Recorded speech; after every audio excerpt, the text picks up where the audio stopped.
마태복음 7장에 있는 말씀을 가지고 넓은 길을 조심하라는 제목으로 같이 말씀을 나눠보도록 하겠습니다.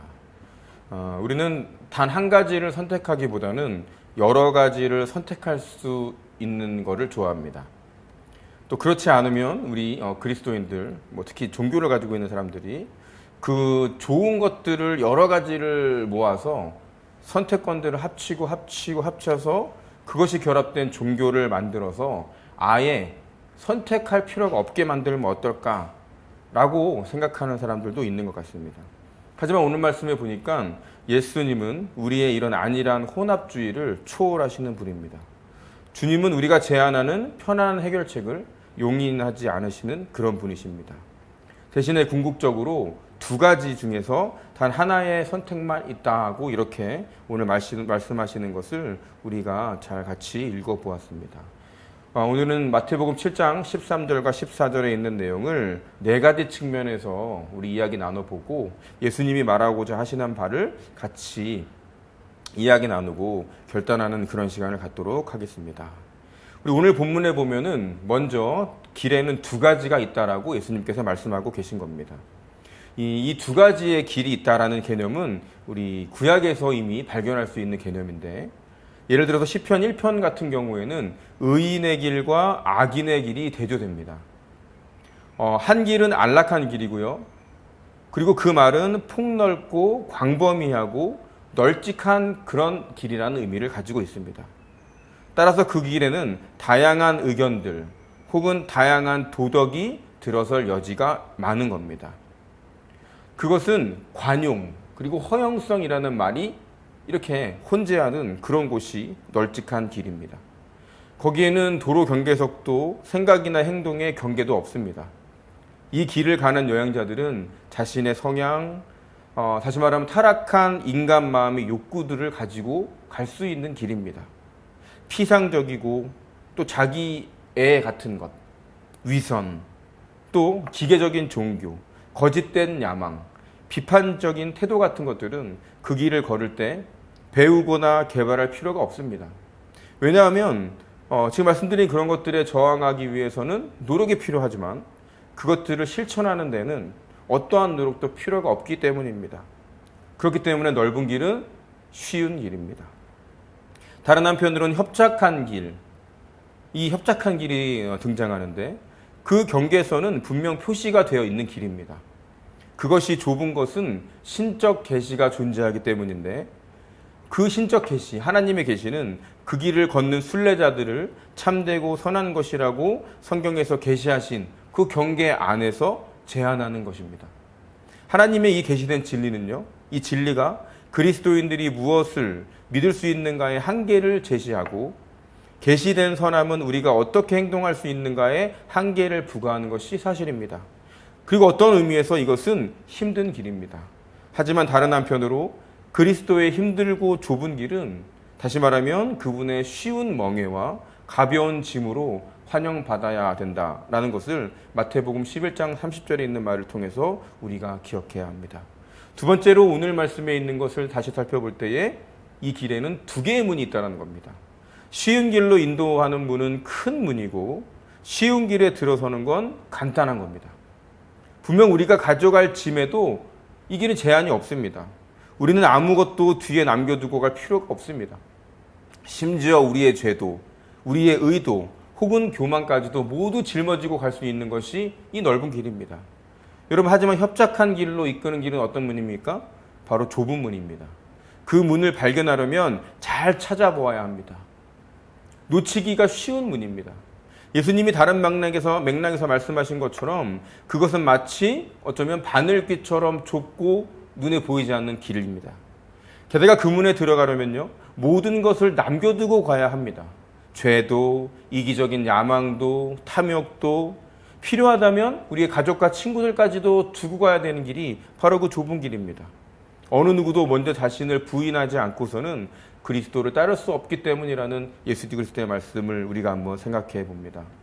입구는 또 한 사람씩 통과되어 있는 문이에요. 통과할 수밖에 없는 문이에요. 그 문으로는 한 사람씩 들어갈 수 있는 겁니다. 그런데 여러분, 그 문을 발견하기가 힘들다고 했는데 그 문을 발견하는 건 어떻게 발견하는 거예요? 그것은 바로 예수 그리스도 자신입니다. 예수 그리스도는 이렇게 말씀하십니다. 내가 문이니 누구든지 나로 말미암아 들어가면 구원을 받고. 요한복음 10장 9절에 있는 말씀이죠. 이거를 통해서 우리가 어떻게 그물을 찾을 수 있는지를 힌트를 얻을 수가 있을 것입니다. 세 번째로 오늘의 본문에 보면 목적지가 두 개 있다는 말이 됩니다. 우리는 시편 1편에 이것이 예시되어 있다고 같이 살펴봤는데 우리 시편 1편에 있는 말씀을 다 같이 한번 읽어보겠습니다. 시편 1편에 있는 말씀을 1절부터 6절까지 같이 읽어보고 또 이야기 나눠보도록 하겠습니다. 시편 1편 1절부터 6절 다 같이 읽어볼까요? 복 있는 사람은 악인들의 꾀를 따르지 아니하며 죄인들의 길에 서지 아니하며 오만한 자들의 자리에 앉지 아니하고 오직 여호와의 율법을 즐거워하여 그의 율법을 주야로 묵상하는 자로다. 그는 시냇가에 심은 나무가 철을 따라 열매를 맺으며 그 잎사귀가 마르지 아니함 같으니 그가 하는 모든 일이 다 형통하리로다. 악인들은 그렇지 아니하며 오직 바람에 나는 겨와 같도다. 그러므로 악인들은 심판을 견디지 못하며 죄인들이 의인들의 모임에 들지 못하리로다. 무릇 의인들의 길은 여호와께서 인정하시나 악인들의 길은 망하리로다. 여기 보면은 형통하는 것과 망하는 것, 예수 그리스도께서는 이 둘 중 하나를 선택하라고 그렇게 말씀하고 계십니다. 모세 또한 이것을 더욱 분명히 말했는데요. 신명기 30장 15절에 있는 말씀을 보면 보라 내가 오늘 생명과 복과 사망과 저주를 내 앞에 두었은즉 생명을 택하라. 마찬가지로 예수님께서도 큰 문으로 들어가는 문은 넓은 길은 멸망으로 인도한다고 가르치고 계십니다. 예수님은 이 말씀이 어떤 말씀인지 아주 정확하게 규정하지는 않으셨지만 아마 지옥으로 향하는 이 정확한 본질은 천국의 정확한 본질만큼이나 우리의 어떤 유한한 이해력으로는 도저히 파악할 수 없을 것입니다. 하지만 예수님께서 이 멸망이라는 끔찍한 단어를 사용하시는 것을 바라볼 때에 아마도 지옥에서는 모든 선한 것, 즉 사랑과 사랑스러움, 아름다움과 진리, 기쁨, 평화, 소망이 영원히 소멸될 수 있다는 것을 우리가 짐작할 수 있습니다. 그런 예상은 너무나 무시무시하고 끔찍해서 눈물 없이는 생각할 수가 없는 일입니다. 넓은 길은 자살의 길이라는 것을 우리가 다시 한번 생각해 봐야 합니다. 이에 반해서 좁은 문은 이 문을 통해 들어가는 협착한 길은 생명으로 이끄는 길입니다. 심지어 예수님이 하나님과의 교제라는 그런 관점에서 설명하신 그 영원한 생명으로 이끄는 길이 바로 이 좁은 문입니다. 그 생명은 여기에서 시작되지만 내세에서 완성될 것입니다.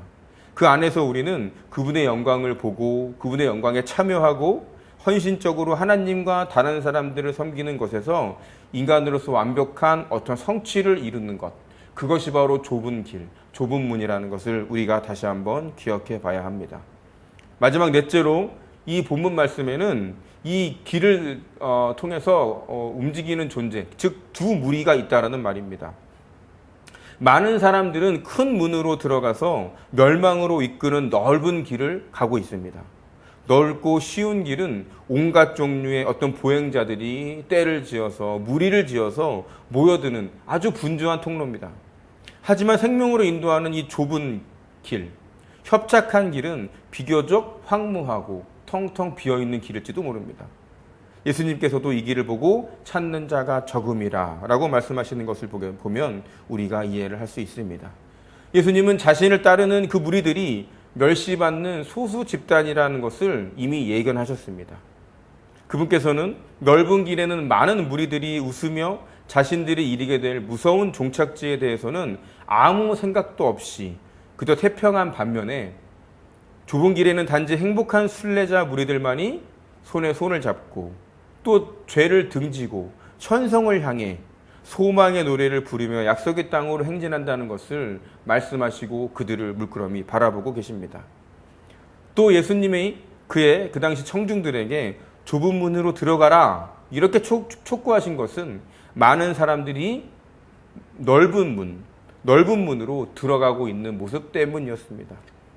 이것은 양쪽 무리가 다 문제를 모르지 않고 있음을 암시하는 내용입니다. 각 무리는 하나를 선택하라는 제시를 받았고 의도적으로 이 길 혹은 저 길로 들어갔던 것입니다. 어떤 사람이 예수님에게 물어봤습니다. 주님, 구원을 받는 자가 적습니까? 이 질문에 예수님께서는 그 질문에 호기심을 만족시키기 위해 대답을 하시지 않고 뭐라고 말씀하셨습니까? 누가복음 13절에 있는 말씀처럼 좁은 문으로 들어가기를 힘쓰라 라고 대답하셨습니다. 그렇기 때문에 여러 가지 경우에 예수님이 자신이 암시한 것처럼 추측성 질문들의 마음을 뺏기지 않는 것이 우리 그리스도인들의 그런 태도라는 것을 우리가 잘 알아야 합니다. 우리를 유혹시키고 또 혼란에 빠뜨리게 할 수 있는 이런 질문들에 답하는 것이 아니라 우리는 묵묵히 좁은 길에 들어가기를 힘쓰라는 예수님의 말씀을 잘 기억해 봐야 합니다. 여러분, 그러니까 오늘 말씀을 잘 생각해 보면 넓은 길과 협착한 길이라는 두 가지 길만이 우리의 삶에 놓여 있다는 것을 알 수가 있습니다. 여러분, 우리에게는 중간 길이라는 건 없습니다. 그 길은 넓은 문과 좁은 문이라는 두 문으로 들어가는 길이고 다른 문은 없습니다. 많은 무리와 적은 무리라는 두 무리가 그 길을 밟고 지나갑니다. 중립적인 집단도 없습니다. 그 길은 멸망과 생명이라는 두 목적지에서 끝나고 그 외에 다른 대안은 없단 말입니다. 그런데 이 말을 가만히 잘 들어보면 오늘 하는 설교가 극히 유행에 뒤처진 말처럼 그렇게 들릴 것입니다. 왜냐하면 이 시대의 사람들은 헌신을 좋아하지 않습니다.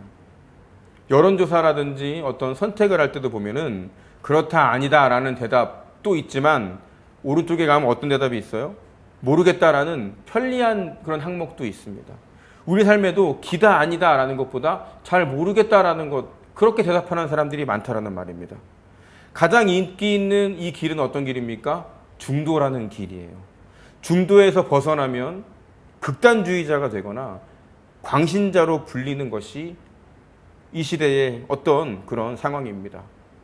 우리는 극단주의자, 광신자라고 불리는 위험을 감수하고 살아야 하는 것이 바로 오늘날의 삶입니다. 모든 사람들은 어떤 것을 둘 중에 하나를 선택해야 돼? 그거 왜 없는 거야? 라는 사실에 붕괴합니다. 여러분, 하지만 오늘 말씀을 보니까 예수님은 우리가 그것을 피하는 것, 이것 아니면 저것, 이 둘 중에 하나만 고르라고 하는 이 선택에 대해서 피하는 것을 결코 허락하지 않는다는 것을 우리가 잘 생각해 봐야 합니다. 여러분, 이 시대에 그리스도의 추종자들의 수는 점점 적어지고 있고 극히 일부로 작아질 것입니다. 그리고 우리가 가는 그 길이 힘들고 협착한 길이라 할지라도 예수 그리스도에 한번 미쳐볼 수 있고 또 그 길을 사모하는 저와 여러분이 될 수 있다면 세상은 그 길을 가는 우리를 주목하게 될 것이고 그 길에서 예수 그리스도와 하나님의 영광을 목격하게 될 것입니다. 여러분, 오늘 같이 말씀을 같이 나눠봤는데 여러분, 넓은 길을 조심하는 일평생이 되시기를 주님의 이름으로 축원합니다.